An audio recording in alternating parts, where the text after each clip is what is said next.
জকিগঞ্জ উপজেলার প্রায় কয়েক লাখ মানুষের চিকিৎসা কেন্দ্র জকিগঞ্জ উপজেলা স্বাস্থ্য কমপ্লেক্স। তবে হাসপাতালের নানা অসুবিধার কারণে সুষ্ঠুভাবে চিকিৎসা পাচ্ছেন না হাজারো রোগী। হাসপাতাল পরিদর্শন ও রোগীদের অভিযোগ শুনতে বৈষম্য বিরোধী ছাত্র প্রতিনিধিদের নিয়ে অনুসন্ধানে যায় জেডটিভি নিউজ টিম। অনুসন্ধানের শুরুতেই পুরুষ ভর্তি ওয়ার্ডে দেখা যায় মহিলা রোগীকেও। ওয়ার্ডের ভিতরে ঢুকতেই শুকতে হয় এক অদ্ভুত রকমের দুর্গন্ধ। এ যেন রোগ কমাতে এসে আরো রোগ বাড়িয়ে দেওয়া। এই কারণে আইয়া ভর্তি হওয়ার পরে 100% আরো বাড়ে, কমার কোনো সুযোগ নাই। এই যে পরিমাণ দুর্গন্ধ আছে। রোগীদের প্রয়োজনীয় জিনিসপত্র রাখার টেবিলে দেখা যায় কয়েক বছরের লেগে থাকা ময়লার দৃশ্য। রোগীদের কাছ থেকে জানা যায় সরকারি হাসপাতাল হওয়া সত্ত্বেও বাইরে থেকে কিনতে হচ্ছে ঔষধপত্র। সকাল সন্ধ্যা 2 বেলা আসেন ডাক্তার। চিকিৎসার অভাবে হাসপাতালের বেডেই কাতরাতে হয় শত রোগীর। রোগীর প্রয়োজনের সময় খোঁজ পাওয়া যায় না চিকিৎসকের, এমনটাই অভিযোগ রোগীদের। ডাক্তারের সকালে একবার আর রাইতে একবার আয়। কোনো সমস্যা হইলে জন নাই আয় না ডাক্তার। রোগীদের নানা অভিযোগ শোনার পর বৈষম্য বিরোধী ছাত্র প্রতিনিধি ও জেডটিভি নিউজ টিম যায় উপজেলা স্বাস্থ্য ও পরিবার পরিকল্পনা কর্মকর্তা ডাক্তার SM আব্দুল আহাদের কাছে। ছাত্র প্রতিনিধি ও জেডটিভি নিউজ টিম এক এক করে করতে থাকে নানা ধরনের প্রশ্ন। বাধ্য হন উত্তর দিতে।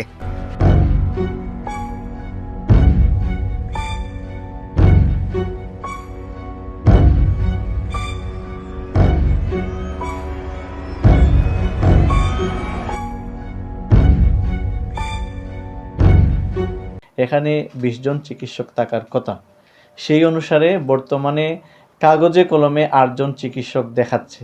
8 জনের মধ্যে 4 জন আবার সংযুক্তিতে অন্যত্র অন্য হাসপাতালে কাজ করতেছেন। এই 4 জন সংযুক্তিতে, এইটাকে আমরা মাইনাস।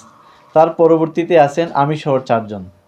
আমাকে যদি আমার প্রশাসনিক কাজ বাদ দেন তাহলে 3 জন। এই 3 জন চিকিৎসকের দ্বারাই চলতেছে। আমাদের এখানে জানেন চক্ষু বিভাগ আছে, চক্ষু বিভাগে 1 জন, মহিলাদের বিভিন্ন জরায়ু পরীক্ষা 1 জন সিস্টার, প্রেশার ডায়াবেটিক্স রোগীর দেখার জন্য, ওনাদের ঔষধ দেওয়ার জন্য ওনাদের জন্য 1 জন সিস্টার। হাসপাতালে যে প্রতিদিন যে রোগী ভর্তি হয় হাসপাতালে, ওনাদের প্রতিটা ডাটা, নাম, বয়স ও এদের এন্ট্রি দিতে হয়, সবগুলো অনলাইনে। এইটার জন্য 1 জন সিস্টার।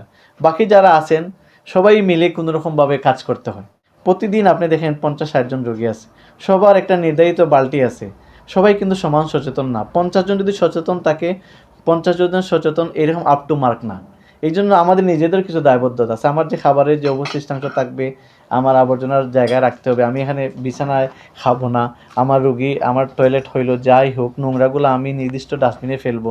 এগুলো আসলে আমাদের, আপনারা গিয়ে দেখেন আমাদের পরিচ্ছন্নতা কর্মী যারা আছে, এরা কিন্তু ওদের মার্কিং করা আছে। প্রতি শিফটে 2 বার সে ঝাড়ু দিবে, 2 বার যে সোয়াব দিবে, এটা কিন্তু এটা সাইন করা। কিন্তু এত কিছু দেওয়ার পরে হয়তো মাঝে মধ্যে সে ফাঁকি দিতে পারে, কারণ এটা দেখেই কিন্তু ওদের আমরা বেতন ফরওয়ার্ড করি। কিন্তু আসলে রুগীর অত্যাধিক চাপের কারণে সবসময় আসলে চাইলেও আমরা সেই পর্যায়ে রাখতে পারি না। এখন যদি আপনি বলেন আপনি বড় উন্নত হাসপাতালে যান, আপনি CMH-এ যান, এটা মাউন্ট এডার হাসপাতালে যান, আপনি অ্যাপোলোতে যান, একজন রোগীর সাথে একজনের বেশি থাকতে দিবে না। আমি সরকারি হাসপাতাল, মানুষ আসলেই বলবে আমি তো নাগরিক, একজন সাধারণ নাগরিক হিসেবে তার সব চাহিদা আমাদের দিতে হবে। আমি চাইলে এখানে মানুষকে আটকায় রাখতে পারবো না। একজনের সাথে দেখেন গিয়ে কতজন মানুষ আসে। এই জন্য আমরা অনেক জিনিস আমরা আসলে সরকারিভাবে চাইলেও, যেহেতু সাধারণ পাবলিক সম্পৃক্ততা আছে, সব নিয়মকানুন আমরা কঠোর করতে পারি না। তো আমাদের চেষ্টা থাকে যাতে আমরা কতটুকু সর্বোচ্চ সংখ্যক যাতে পরিষ্কার পরিচ্ছন্নতা রাখতে পারি। উপজেলা স্বাস্থ্য ও পরিবার পরিকল্পনা কর্মকর্তার কথা শুনে মনে হয় পরিবর্তনের ইচ্ছা থাকলেও সরকারি ব্যবস্থা ও রোগীদের অসচেতনতার কারণে করতে পারছেন না পরিবর্তন। আশা করা যায় অতি তাড়াতাড়ি নিয়ন্ত্রণে ফিরবে জকিগঞ্জ উপজেলা স্বাস্থ্য complex. Khairul Islam, news desk, জেডটিভি news.